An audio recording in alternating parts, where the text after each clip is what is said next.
ನಮಸ್ಕಾರ ವೀಕ್ಷಕರೇ, ಶ್ರೀಗರಿ ವಾರ್ತೆಗರಿಗೆ ಸ್ವಾಗತ. ನಾನು ನಿಮ್ಮ ಗ್ರಹೇಶ್ವರ ಗಾರ್ಡಿಗೇಂದ್ರ.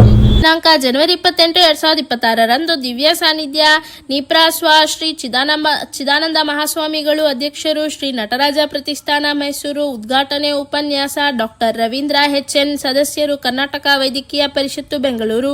ವಿಷಯ ಮತದಾನದ ಪ್ರಾಮುಖ್ಯತೆ. ಮತದಾರರ ದಿನಾಚರಣೆ ಕಾರ್ಯಕ್ರಮದಲ್ಲಿ ಪ್ರೊಫೆಸರ್ ಎಸ್ ಶಿವರಾಜಪ್ಪ, ವಿಶೇಷ ಅಧಿಕಾರಿಗಳು ಶ್ರೀ ನಟರಾಜ ಪ್ರತಿಷ್ಠಾನ, ಡಾಕ್ಟರ್ ಎಂ ಶಾರದಾ, ಪ್ರಾಂಶುಪಾಲರು ಶ್ರೀ ನಟರಾಜ ಮಹಿಳಾ ವಸತಿ ಪ್ರಥಮ ದರ್ಜೆ ಕಾಲೇಜು, ಶ್ರೀಮತಿ HA ಪೂರ್ಣಿಮಾ, ಅಧ್ಯಾಪಕರು ಹಾಗೂ ವಿದ್ಯಾರ್ಥಿನಿಯರು ಉಪಸ್ಥಿತರಿದ್ದರು.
ಸ್ವೀಕರಿಸುತ್ತೇವೆ.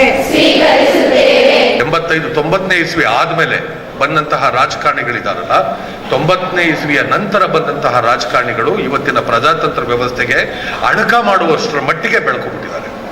ಅಲ್ಲಿವರೆಗೂ ಇದ್ದಂತಹ ಎಲ್ಲ ರಾಜಕಾರಣಿಗಳು ಒಂದು ಹಂತಕ್ಕೆ ಯೋಗ್ಯವಾಗಿ ಜನರಿಗೆ, ಗ್ರಾಮದವರಿಗೆ, ಮಾನಕ್ಕೆ, ಮರ್ಯಾದೆಗೆ ಹಂಚಿಕೊಂಡು ಬದುಕ್ತಾ ಇರುವಂತಹ ರಾಜಕಾರಣಿಗಳಿದ್ರು. 90ರ ದಶಕದ ನಂತರ ಮಾನ ಮರ್ಯಾದೆ ಇರೋನು ಮನೇಲೇ ಇರಬೇಕು ಅನ್ನೋ ಪರಿಸ್ಥಿತಿ ನಿರ್ಮಾಣ ಆಗಿರುವಂತಹ ರಾಜಕಾರಣಿಗಳು ಬಂದಿದ್ದಾರೆ. ಹೌದಾ ಅಲ್ವಾ? ನಿಮ್ಗೂ ಎಲ್ಲ ಗೊತ್ತಿದೆ ಅಲ್ವಾ? ಅದು ಹೆಚ್ಚು ಕಡಿಮೆ ಗೊತ್ತಿದೆ, ಬಟ್ ಮಾತಾಡಲ್ಲ ಅಷ್ಟೇ. ಆದ್ರೆ ಮಾತಾಡದೆ ಹೋದ್ರೂ ಪರವಾಗಿಲ್ಲ. ನಾವು ಒಂದನ್ನ ಗಮನಿಸ್ಬೇಕಿದೆ. ಬಹಳ ತಳಮಟ್ಟದ ವಿಷಯಗಳನ್ನಷ್ಟೇ ನಾನು ಪ್ರಸ್ತಾಪ ಮಾಡ್ತಿದ್ದೀನಿ. ಯಾಕೆ ಹಿಂಗೆ ಅಧ್ವಾನ ಆಗ್ತಿದೆ? ನಾನು 3 ವಿಷಯಗಳನ್ನ ತಗೋತೀನಿ. ಒಂದು ಡೈರಿ ಎಲೆಕ್ಷನ್ಸ್ ತಗೋತೀನಿ, ಒಂದು DCC ಬ್ಯಾಂಕ್ ಎಲೆಕ್ಷನ್ ತಗೋತೀನಿ, ಒಂದು ಅಸೆಂಬ್ಲಿ ಎಲೆಕ್ಷನ್, ಲೋಕಸಭಾ ಎಲೆಕ್ಷನ್, ಯಾವ್ದಾದ್ರು. ನೀವು ಹೆಂಗ್ ಮತ ಆಗ್ತಾ ಇದ್ದೀರಿ, ಹೆಂಗ್ ಆಗ್ಬೇಕಾಗಿತ್ತು, ಏನ್ ಮಾಡ್ಬೇಕಾಗಿತ್ತು? ಪ್ರತಿ ಎಲೆಕ್ಷನ್ನಿನ ಹಿಂದಿನ ದಿನ ನಾನು ಇದನ್ನ ಈಗ ಕಣ್ಣಾರೆ ಕಂಡಿರೋದ್ರಿಂದ, ನಾನು ಒಬ್ಬ ರಾಜಕಾರಣಿ ಆಗಬೇಕು ಅಂತ ಹೋಗಿ ಮುಗ್ರಸ್ ವಾಪಸ್ ಬಂದಿರೋದ್ರಿಂದ, ನನಗದು ಅರ್ಥ ಆಗಿರೋದ್ರಿಂದ ನಾನು ಅದನ್ನು ಹೇಳ್ತಾ ಇದ್ದೀನಿ. ಪ್ರತಿ ಹಿಂದಿನ ದಿನ ರಾತ್ರಿ ನಾವೆಲ್ಲ ರಾಜಕಾರಣಿಗಳಿಗೆ ಬೈತಾ ಇದ್ದೀವಿ. ಎಲ್ಲ ಬಾಯ್ ಬಿಟ್ರೆ ಇವರೆಲ್ಲ ಭ್ರಷ್ಟರು, ಕದೀಮ್ರು, ದನದಾಹಿಗಳು, ಇಂಥ ಹೊಲಸುಗಳೆಲ್ಲರೂ ಸಿಗ್ತಾರ ಅಂತ ಬೈತಾ ಇದ್ವಿ. ಆದ್ರೆ ಅವ್ರಿಗೆಲ್ಲ ಓಟ್ ಹಾಕಿರೋರೆ. ಪ್ರಜಾತಂತ್ರದ ಸೊಗಡು ಮತ್ತೆ ಮತದಾನದ ಎಂಥ ಪ್ರಬಲವಾದ ಅಸ್ತ್ರ ಮತದಾನ ಅಂತಂದ್ರೆ, A ballot is more powerful than A bullet ಅಂತ ಹೇಳ್ತಾರೆ. ಬ್ಯಾಲೆಟ್ ಪೇಪರು, ಮತದಾನ ಆಗುವಂತ ಬ್ಯಾಲೆಟ್ ಗುಂಡಿಗಿಂತ ಬಹಳ ತಾಕತ್ತಿರುವಂತಹದ್ದು ಅಂತ. ಅಂತಹ ತಾಕತ್ತಿರುವಂತಹ ವೆಪನ್ ಅನ್ನ, ಆಯುಧನ ನಿಮ್ ಕೈಲಿ ಕೊಟ್ಟಿದ್ರು ಅಯೋಗ್ಯರನ್ನ ಹೆಂಗ್ ಆಯ್ಕೆ ಮಾಡ್ಕೊತಾ ಇದ್ದೀರಿ? ಯಾವ ಮಾನದಂಡನ ನೀವು ಅನುಸರಿಸ್ತಾ ಇದ್ದೀರಿ ಮತದಾನಕ್ಕೆ? 1 ಜಾತಿ, 2 ಧರ್ಮ, 3 ಸಂಬಂಧ. ನಮ್ಮ ದೊಡ್ಡಪ್ಪನ ಮಗ, ಚಿಕ್ಕಪ್ಪನ ಮಗ, ಸೋದರ ಮಾವನ ಮಗ, ಸೋದರದತ್ತೆ ಮಗ, ನಮ್ಮ ಸೋದರದತ್ತೆ ಗಂಡ, ಅವ್ನ ಎಂಥ ಕಳ್ಳ ಬಡ್ಡಿ ಮಗನಾರು ಆಗಿರ್ಲಿ, ಅವ್ನಿಗೆ ಓಟ್ ಹಾಕ್ಬೇಕು. ನೆಂಟರು ಬಿಡಂಗಿಲ್ಲ, ನಮ್ಮ ಜಾತಿಯೋನು ಬಿಡಂಗಿಲ್ಲ, ನಮ್ಮ ಪೈಕಿಯೋನು ಊರೊಳಗಡೆ ಪೈಕಿ ಅಂತಿರ್ತಾರಲ್ಲ, ನಮ್ಮ ಪೈಕಿಯೋನು ಬಿಡಂಗಿಲ್ಲ. ಅವ್ರ ಮೇಲೆ ಹೆಣ್ಣು ತಂದ್ಬಿಟ್ಟಿದೀವಿ, ಬಿಡಂಗಿಲ್ಲ. ಅವ್ನು ಯಾರು ಬೇಕಾದ್ರೂ ಮತದಾನ ನನ್ನ ಹಕ್ಕು, ನಾನು ಯೋಗ್ಯನಿಗೆ ಓಟ್ ಹಾಕ್ಬೇಕು ಅಂತಲಾದ್ರೂ ಹಂಗಾದ್ರೂ ಯೋಚನೆ ಮಾಡ್ಕೊಂಡು ಹಾಕ್ತಿದ್ದೀರಾ? ಅದು ಮಾಡ್ತಾ ಇಲ್ಲ. ಹಿಂದಿನ ದಿವಸ ರಾತ್ರಿ ನಿಮ್ಗಳಿಗೆ ಎಷ್ಟು ಜನ ಗೊತ್ತಿದೆಯೋ? ಗೊತ್ತಿರುತ್ತೆ, ಬಹುತೇಕ ಗೊತ್ತಿದೆ. ಯಾವುದೇನು ಮುಚ್ಚುಮರೆ ಆಗಿ ಉಳಿದಿಲ್ಲ. ಹಿಂದಿನ ದಿವಸ ಈಗ ಮತದಾನ ಮಾಡಬೇಕಾಗಿರುವಂತಹ ಪ್ರಭು, ಒಬ್ಬ ಮತದಾನ ಮಾಡುವ ಪ್ರಜೆಗಳೇ ಪ್ರಭುಗಳು ಅಂತ ಇದ್ದಾಗ, ಈ ಪ್ರಭುವಾಗಿರುವಂತಹ ಪ್ರಜೆ ಮನೆಗೆ ಅವತ್ತು ಡೋರ್ಗೆ ಚಿಲ್ಕ ಹಾಕದೆ ಲೈಟ್ ಆನ್ ಮಾಡ್ಕೊಂಡು ಇಡೀ ರಾತ್ರಿ ಬಾಗಿಲು ತಕ್ಕೊಂಡು ಎಚ್ಚರಾಗಿರ್ತಾರೆ.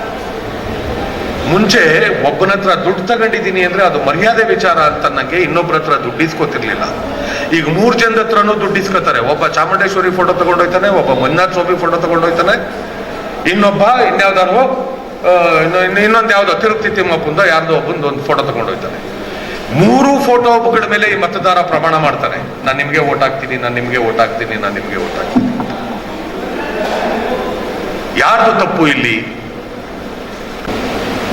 ಆಮೇಲೆ ಹಣಮೇವ ಜಯತೆ ಶ್ರಮಮೇವ ಜಯತೆ ಅಂತ ಹೇಳ್ತೀವಿ.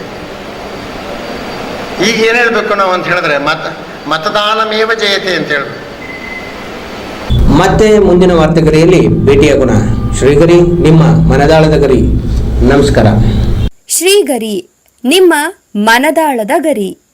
ಶ್ರೀಗರಿ, ನಿಮ್ಮ ಭಾವನೆಗಳ ಗರಿ. ಶ್ರೀಗರಿ, ನಾಡಿನ ಹೆಮ್ಮೆಯ ಗರಿ.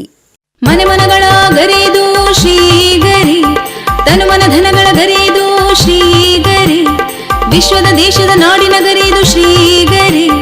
ಶ್ರೀಗರಿ ಶ್ರೀಗರಿ ಶ್ರೀಗರಿ ಶ್ರೀಗರಿ ಶ್ರೀಗರಿ, ನಿಮ್ಮ ಮನದಾಳದ ಗರಿ.